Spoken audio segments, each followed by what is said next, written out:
This video is a part 2 of an introduction to environmental racism in America and its harmful effects, and will focus on America's history of environmental injustice. In 1982, America woke up to the environmental justice movement because of Warren County protesters trying to stop construction of a toxic landfill in their predominantly African American community.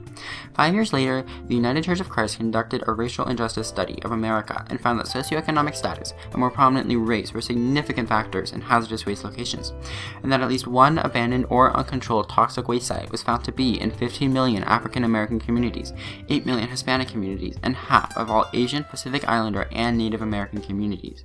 These numbers were drastically not reflective of the national population percentages at the time.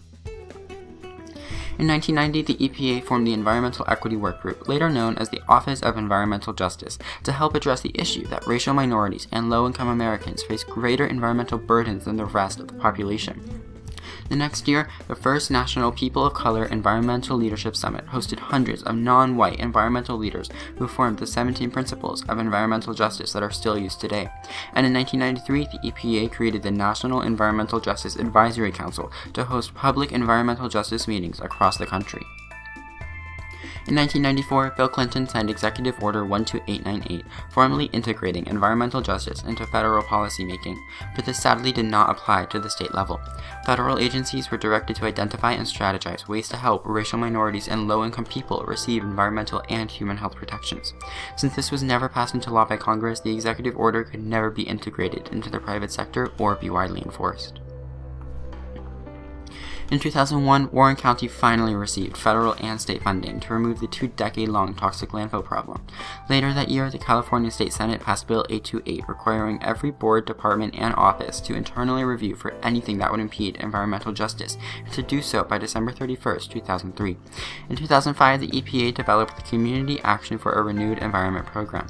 This would give $100,000 to selected applicants to identify and prioritize environmental justice issues, and $300,000 would be given to communities that identify these issues so that they could better achieve environmental justice.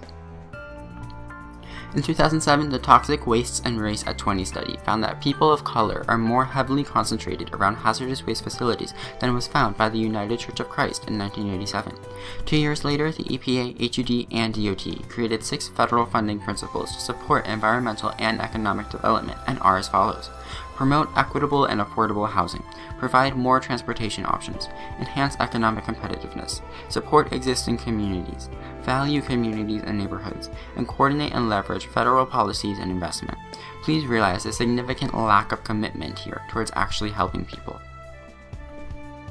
In 2010, the EPA established environmental justice as an agency-wide priority. The next year, 17 White House cabinet members recommitted their agencies to supporting environmental justice. In 2014, an environmental justice roadmap was created to help the EPA implement nationwide support for environmental justice, and then 2016 saw Donald Trump elected as America's 45th president. He and his administration have reversed decades of progress towards achieving environmental justice. Trump left the Paris Climate Agreement, an international environmental effort to help minimize human-accelerated climate change. He effectively separated one of the greatest contributors to climate change from this global agreement. Trump reallocated $15 million in FEMA relief funds less than a week after Hurricane Dorian struck America, to instead go to the DHS and ICE to help enforce harsh immigration laws and construct more detainment facilities. His administration has removed 95 environmental rules and regulations to instead help environmentally harmful corporations generate even more wealth. And he has defunded the EPA by $2.4 billion, or 26%, and decreased the staff size by 11%. He would have defunded the Office of Environmental Justice entirely if not for congressional pushback, so he instead planned to defund that by 71% in 2021. Thanks for watching, and please work to advocate for environmental justice to help make our world a better place.